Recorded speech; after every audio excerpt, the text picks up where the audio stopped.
তো আমি তোমাদেরকে কালকে জানিয়েছিলাম একটা ভিডিওতে যে আমি ধনতেরাসে কি জিনিস কিনেছি তা তোমাদেরকে দেখাবো। আর এখন সোনার যা দাম, সোনা কেনা হয়তো সাধারণ মানুষের পক্ষে খুবই অসম্ভব। কেউ কেউ কিনতে পারে, হ্যাঁ, সেটা যার সামর্থ্য থাকে সে কেউ কেউ কিনতে পারে, কিন্তু সবাই কিনতে পারবে এমন না। হ্যাঁ, তো আমি সোনার জিনিস কিচ্ছু কিনিনি, অন্য কিছু কিনেছি, তো সেটাই তোমাদের সাথে দেখাবো। একটা আমার বর দিয়েছে, একটা আমার বাবা দিয়েছে, দুটোই দেখাবো। কিন্তু বর যেটা দিয়েছে সেটা আমি এখন তৈরি করতে দিয়ে এসেছি, কারণ আমার সাইজে পাওয়া যায়নি, আমার হাতের মাপে পাওয়া যায়নি, তাই আমি তৈরি করতে দিয়ে এসেছি।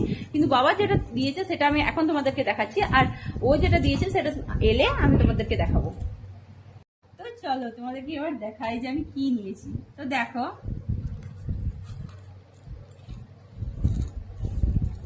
এই দেখো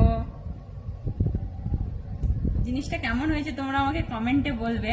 হ্যাঁ, এই দেখো, এটা হলো রূপোর কলা বানানো, দেখো।